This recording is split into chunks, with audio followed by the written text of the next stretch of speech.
Halo para pecinta film, selamat datang kembali di channel Makna Film. Jadi kali ini gue bakal ngelanjutin film pendek kedua dari Recto Verso yang udah gue ceritain kemarin. So langsung aja kita masuk ke film pendek kedua yang berjudul Firasat. Nah, Firasat ini disutradarai oleh Rachel Maryam. Film ini tuh menceritakan tentang seorang perempuan bernama Senja yang mempunyai firasat yang sangat peka. Saking pekanya, dia bisa mengetahui kapan orang yang ada di dekatnya akan meninggal. Nah, bagaimana jika ia jatuh cinta nanti dengan seorang pria bernama Panca, yaitu seseorang yang ia ketahui akan meninggal? Pastinya bakal sangat membingungkan banget dong. Kita mencintai seseorang yang kita tahu kapan akan meninggal.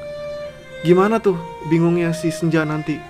So, langsung aja kita mulai aja nih ceritanya. Nah, film ini tuh dimulai dengan kegiatan Senja yang sedang membuat kue bersama ibunya. Nah, si Senja ini hobi nih bikin kue. Dia mau bikin kue buat klub firasat. Nah, jadi dia tuh punya suatu perkumpulan yang berisikan orang-orang yang mempunyai firasat yang sangat peka. Nah, namanya tuh klub firasat. Dia mau bawa kue itu ke sana. Dia tuh biasa berangkat ke sana naik sepeda keranjang. Ada yang unik nih dari sepeda keranjangnya dia tuh ada kayak keranjang piknik gitu. Nah, terus di jari-jarinya tuh ada kartu asnya gitu. Nah, terus habis itu dia sampai nih di perkumpulan firasatnya itu. Nah, di sana mereka tuh lagi diskusi gitu. Terus ada yang nanya tentang firasatnya. Jadi ada seseorang yang nanya, katanya dia bingung sama firasatnya. Katanya sebenarnya akhir-akhir ini tuh dia ngerasain firasat kalau bakal ada yang sakit gitu. Tapi dia tuh nggak tahu siapa yang bakal sakit dan sakitnya kayak gimana gitu. Nah, dia tuh jadi bingung gitu. Nah, klub firasat ini ketuanya Mas Panca. Terus Mas Panca jawab dengan kata-katanya yang keren banget. Jadi tuh dia bilang, pada dasarnya manusia itu adalah bagian dari alam. Jadi pada saat manusia dilahirkan, secara natural kita memiliki bahasa yang sama dengan alam. Itu natural. Ya. Nah, sayangnya saat kita mulai beranjak besar, kita mulai diajarkan menggunakan bahasa yang kita ciptakan sendiri. Jadi kita mulai lupa dengan bahasa alam. Jadi walaupun alam semesta ini memberikan berjuta pertanda kepada kita yang mulai sombong ini tidak akan bisa memahaminya. nah terus habis itu mereka selesai diskusi kan. Terus si Senja bantuin Mas Panca buat beres-beres. Pas lagi beres-beres gitu, terus Mas Panca nanya, kamu udah setahun kok nggak mau cerita gitu. Jadi si Senja ini udah setahun tapi nggak mau cerita di klub itu. Terus kata dia, semua orang juga tahu loh kalau kamu tuh punya masalah. Kalau wajahnya si Senja itu menunjukkan kalau dia tuh lagi nggak baik-baik aja gitu. Terus si Senja nggak ngejawab pertanyaan Mas Panca. Dia malah bilang, ya tadi pagi dia tuh bikin kue buat Mas Panca tapi kuenya tuh gosong. Terus dia minta maaf. Terus kata Mas Panca, ya udah kita bikin kue bareng aja. Udah nih, terus abis tuh jadi pas malam harinya si Senja itu mengalami kejadian yang menakutkan banget. Jadi dia mimpi tenggelam di dalam air. Jadi dia nggak bisa napas gitu. Terus dia kayak teriak gitu pas kebangun gitu. Terus dia nangis. Terus habis itu ibunya datang. Terus ibunya meluk dia terus nemenin dia tidur. Terus pas pagi harinya ibunya ngajakin ke makam gitu. Nah tapi gue juga belum tahu dia ngajak ke makam siapa gitu kan. Nah terus ibunya nanya sama Senja, kok kamu baru pertama kali betah di suatu tempat, emang apa sih yang kamu cari di perkumpulan itu gitu. Nah terus si Senja tuh gak ngejawab. Terus tiba-tiba ada orang yang ngetok pintu rumah mereka gitu. Nah terus si Senja duduk di depan meja riasnya gitu. Dia ngeliat cermin di depannya dia tuh retak gitu. Nah dia tuh ngerasa kalau yang semalam itu adalah firasat dan didukung sama cermin yang retak itu. Jadi dia tuh merasa kalau firasatnya tuh makin kuat. Nah terus habis itu ternyata yang tadi yang ngetok pintu rumah mereka tuh Mas Panca. Terus habis itu Senja nanya, kita mau bikin kue sekarang gitu. Terus kata Mas Panca, dia punya ide yang lebih bagus gitu. Dia mau ngajak jalan-jalan si Senja gitu ke pinggir danau. Nah terus akhirnya mereka duduk nih di sebuah kursi di pinggir danau.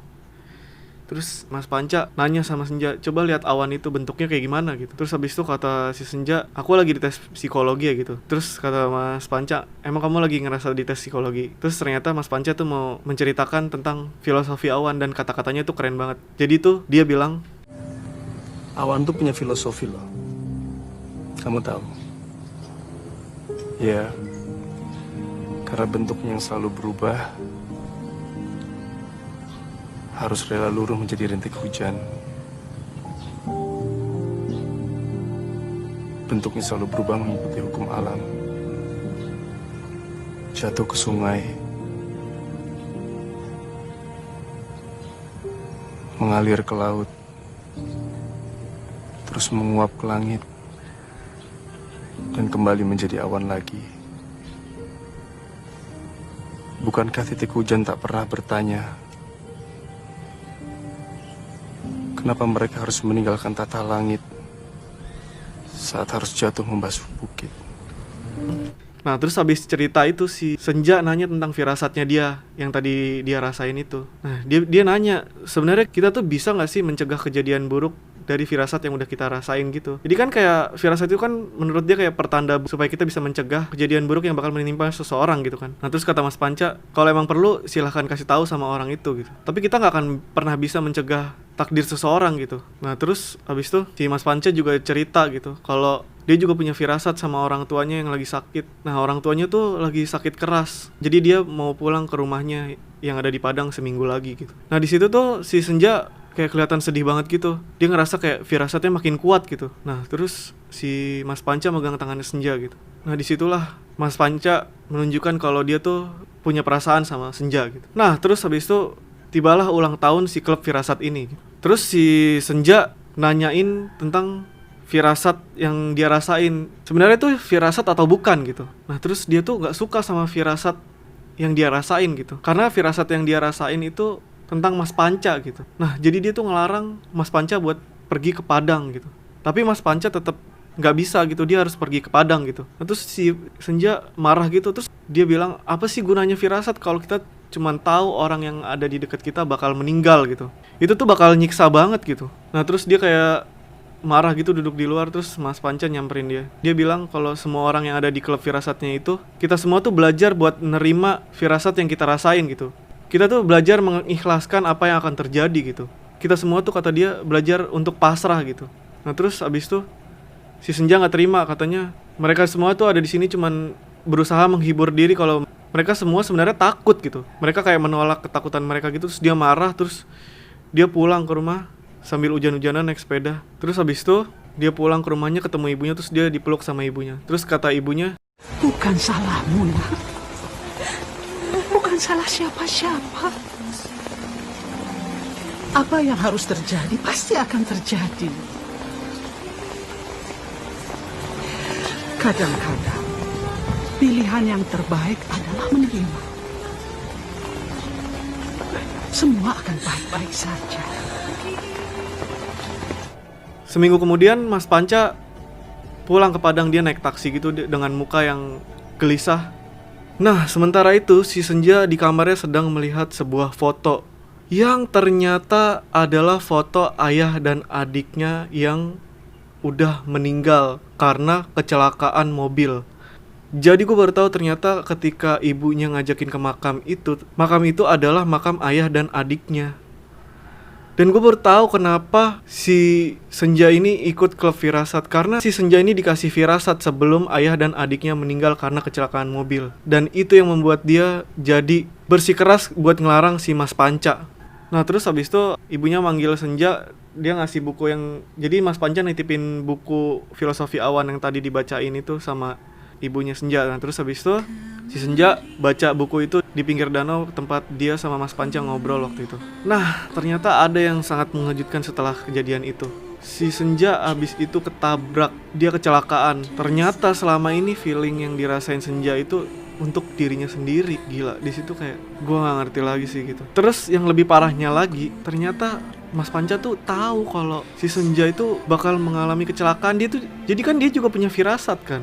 Nah dia tuh pas naik taksi itu dia menunjukkan kalau mukanya tuh sedih. Terus dia juga bilang kalau semuanya tuh harus dipasrahin gitu. Jadi ternyata ketika si Mas Panca ngomong kita tuh harus bisa mengikhlaskan semuanya gitu. Kita harus pasrah sama apa yang terjadi gitu. Semua sungai akan kembali ke samudra gitu. Ternyata dia tuh ngomong itu buat dirinya sendiri. Ternyata yang harus mengikhlaskan orang yang dia cintain tuh dirinya sendiri. Gue tuh belajar banyak dari Mas Panca. Ternyata walaupun kita udah tahu seseorang yang kita cintain bakal pergi, kita tuh gak bisa ngelakuin apa-apa gitu. Kita tuh cuma bisa pasrah. Misalkan kalian ditinggal sama orang yang sangat kalian cintai, tapi kalian tahu gitu kapan mereka akan meninggal. Itu bakal sangat menyiksa sih menurut gue. Dan di sini Mas Panca kayak bisa nerima hal itu gitu. Menurut gue dia tuh keren banget. Dia tuh yang mengajarkan hal yang penting buat gue, kalau semua ini tentang kepasrahan, semua ini tentang keikhlasan gitu, termasuk cinta. Oke, terima kasih sudah menonton video ini. So, sampai bertemu di film pendek ketiga yang nanti bakal gue ceritain. Oh ya, jangan lupa buat like, comment, dan subscribe channel ini karena gue sangat butuh support dari kalian. Dan kalau kalian tahu film keren yang harus gue bahas, tulis aja di kolom komentar, oke? Sampai jumpa!